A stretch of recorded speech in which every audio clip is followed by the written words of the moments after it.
Hare Krishna, welcome to Kanchi Gauravani YouTube channel. நான் உங்கள் ராதாபதி பேசுகிறேன்.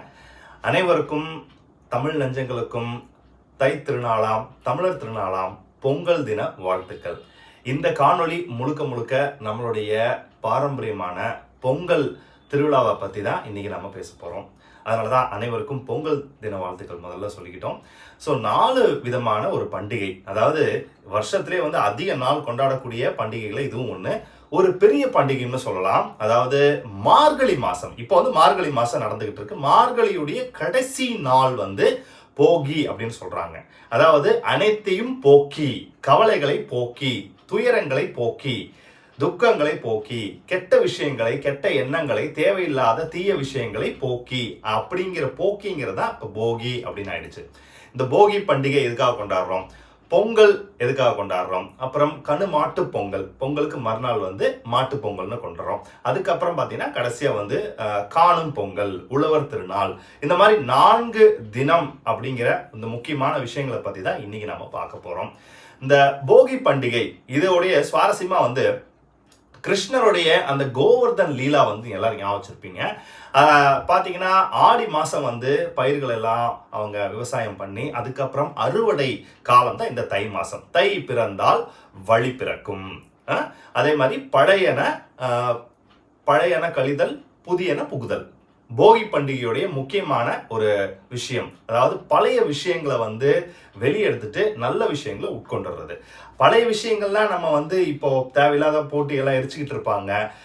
தயவு செஞ்சு இந்த மாதிரி டயர், பிளாஸ்டிக் ஜாமான்லாம் எரிச்சு இயற்கைக்கு யாரும் தீங்கு விளைக்கக்கூடாது. இன்னொன்று என்னன்னா, இதுல உண்மையான உட்கருத்து என்னன்னு கேட்டீங்கன்னா, பழைய அப்படிங்கிறது நம்மளுடைய இதயத்துக்குள்ள மனசுக்குள்ள இருக்கக்கூடிய கெட்ட தீய எண்ணங்கள். உதாரணத்துக்கு சொல்லலாம், ஹிரண்யகசிபு சொல்லலாம், துரியோதனனை சொல்லலாம். ஸோ இந்த மாதிரி ஹிரண்யகசிபு மாதிரி உள்ளுக்குள்ள பார்த்தீங்கன்னா அவர் என்ன பண்றாரு, பொய் அகங்காரத்தால பாதிக்கப்பட்டு அவருடைய குழந்தையவே கொல்றதுக்கு போறாரு. ஸோ பிரகலாதன் மாதிரி நற்குணங்களை வளர்த்துக்கணும். ஸோ இந்த போகியில தேவையில்லாத விஷயங்களை கழிச்சுட்டு நல்ல விஷயங்களை நம்ம கடைபிடிக்க ஆரம்பிக்கணும்.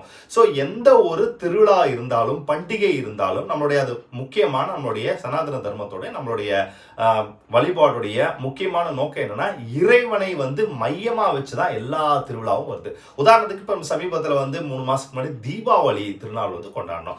தீபாவளி அப்படிங்கிறது என்ன அப்படின்னா, வெறும் பட்டாசு வெடிக்கிறதா, இல்ல விளக்கு ஏத்துறதா, இல்ல டிவி முன்னாடி உட்காந்து இல்ல சினிமா பார்க்கறதா, இல்ல சொந்தக்காரங்களை போய் சந்திக்கிறது, இல்ல ஸ்வீட்ஸ் கொடுக்கறது, புது ட்ரெஸ் போடுறது, அது மட்டும் கிடையாது. முக்கியமா பகவானை மையமா வச்சு நம்ம கொண்டாடுறோமா, அதுதான் விஷயம்.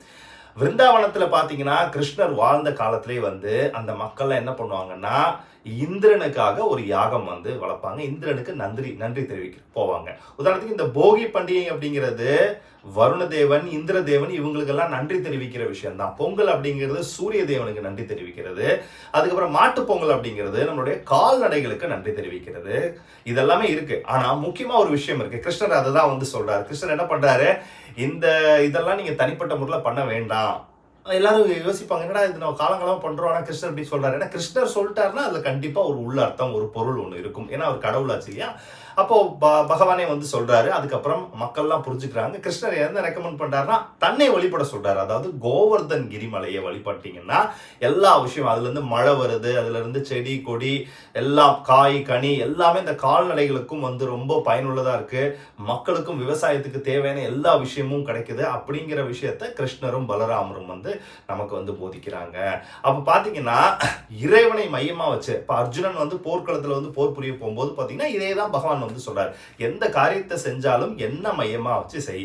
அதாவது கிருஷ்ணார்ப்பணம், கிருஷ்ணருக்கு அர்ப்பணம் செஞ்சுட்டு தான் எல்லா விஷயத்தையும் பண்ணணும். இப்ப சூரிய தேவனுக்கு நம்ம நன்றி தெரிவிக்கிறோம் அப்படின்னா, சூரியன் இறைவனுடைய பிரதிநிதி. சூரிய நாராயணர் அவருக்கு பேர். அவர் நாராயணருடைய பிரதிநிதி. இப்ப நீங்க ஜெகநாத் பூரி, உலக புகழ்பெற்ற பூரி ஜெகநாதர் ஆலயத்துக்கு போனீங்கன்னா அந்த கோவிலுடைய கிழக்கு சிம்ம துவாரத்துடைய நுழைவாயில்ல ஒரு மிகப்பெரிய ஒரு தூண் ஒன்று இருக்கும். அதாவது அருணாஸ்தம்பம். சூரிய தேவனுடைய வாகன ஊர்தியை ஓட்டக்கூடிய சாரதி பேர் தான் அருணா. அந்த நபர் அங்க இருக்காரு. ஸோ சூரியன் முதல்ல ஜெகநாதர், பகவான் ஜெகநாதரை வழிபட்டுட்டு தான் அவர் வந்து இந்த உலகத்துக்கு அவர் வந்து இந்த ஒளி தேஜஸை வந்து கொடுக்கறதா சொல்லி பூரியுடைய மகாத்மியம் வந்து சொல்லுது. அப்போ அவர் வந்து இறைவனுடைய பிரதிநிதி தான். அப்போ நம்ம சொல்லக்கூடிய அனைத்து நபர்களும், இப்போ பிரம்மதேவரா இருக்கட்டும், இந்திரனா இருக்கட்டும், வாயு, வர்ணன், கிம்பர்கள், கிம்புருஷர்கள், பெரிய பெரிய தேவர்கள், இப்போ சூரிய தேவனை பத்தி பார்த்தோம், இவங்க எல்லாருமே வந்து அவங்களுக்கு வந்து சேவை செய்யறவங்க. அப்போ நம்ம கடவுளை மறந்துகிட்டு வெறுமனே இந்த திருவிழாவெல்லாம் கொண்டாடினா நமக்கு எந்த ஒரு முழுமையான பலனும் வந்து கிடைக்காது. கிருஷ்ணருக்கு அர்ப்பணம் பண்ணிட்டு இந்த எல்லா திருவிழாவும் நம்ம வந்து கொண்டாடினோம் அப்படின்னா மீண்டும் நாம இந்த பாவ காரியங்களையும் இந்த மாதிரி பௌதிக காரியங்களும் ஈடுபடாம நம்ம ஆன்மீக வாழ்க்கையை நோக்கி வந்து நம்மளுடைய வாழ்க்கையை வந்து கொண்டு போக முடியும். அதுலதான் நமக்கு இன்பம் வந்து உண்மையான வந்து சுகம் எல்லாமே, ஆனந்தம் எல்லாமே அதுல தான் இருக்கு. அப்ப இந்த பொங்கல் தினத்திலிருந்து நாம வந்து நிறைய விஷயங்களை வந்து தெரிஞ்சுக்கலாம். ஸோ இந்த போகிங்கும் போது பழைய விஷயங்கள் எல்லாத்தையும் எடுத்துட்டு புதிய விஷயங்களை வந்து கொண்டு போடுறோம். ஸோ அடுத்தது பொங்கல் தினம் வந்து எதுக்காகன்னு சொல்லி பார்த்தோம். ஸோ சூரிய தேவனுக்கு வந்து நம்ம நன்றி தெரிவிக்கிறதா சொல்லி நம்ம பார்த்தோம். அதோடைய விளக்கத்தையும் தெரிஞ்சுக்கிட்டோம். அடுத்த நாள் வரக்கூடிய மாட்டுப் பொங்கல் ரொம்ப முக்கியமான ஒரு நாள். ஏன்னா நிறைய திருவிழாக்கள்லாம் நடக்குது. உலக புகழ்பெற்ற அலங்காநல்லூர் ஜல்லிக்கட்டு தமிழர்களுடைய வீர கலாச்சாரத்தை வந்து போதிக்கிற ஒரு விஷயம். ஒண்ணு தெரியுமா, 5000 வருஷங்களுக்கு முன்னாடி முதல்ல கிருஷ்ணர் வந்து 7 எருதுகளை யாராலையும் வெல்ல முடியாத மிக சக்தி வாய்ந்த பிரம்மாண்டமான 7 காளை மாடுகள் வந்து அறக்கிறார். ஃபர்ஸ்ட் ஏறு தழுவுதல், அதாவது மாட்டை வந்து போய் டிஸ்டர்ப் பண்றதோ துன்புறுத்தோ கிடையாது. மாடோட போய் விளையாடுறாரு அவர் வந்துட்டு அவருடைய சக்தியை பயன்படுத்தி. அதாவது அவர் வந்து ஆயுதங்கள் எதுவும் பயன்படுத்தலை. இத்தனைக்கு பார்த்தீங்கன்னா நம்மளுடைய தமிழர்களுடைய இதே பார்த்தீங்கன்னா இப்போ நீங்கள் ஸ்பெயினில் இருக்கக்கூடிய மாட்டு சண்டை எல்லாம் பார்த்துருப்பீங்க. மாடை வந்து போய் துன்புறுத்துவாங்க, கடைசியில் கொன்றுவாங்க. ஆனால் நம்மளுடைய தமிழர் பண்பாடு வந்து மாடை வந்து நம்மளுடைய குடும்பத்துடைய ஒரு அங்கத்தினராக நிறைய கிராமங்களில் இப்போ நீங்கள் வந்து பார்க்க முடியுது.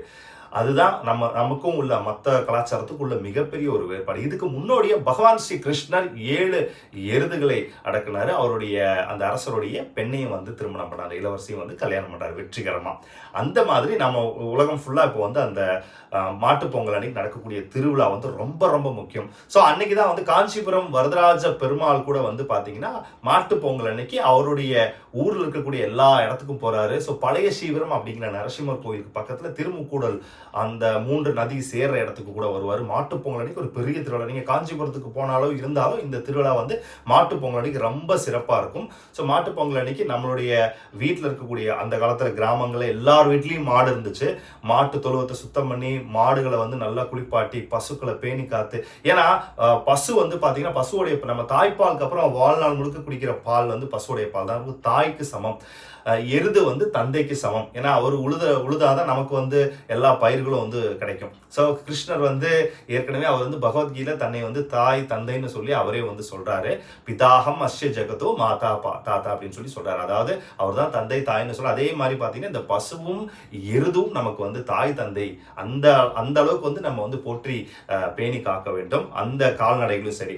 மூணாவது வந்து பார்த்தீங்கன்னா காணும் பொங்கல்.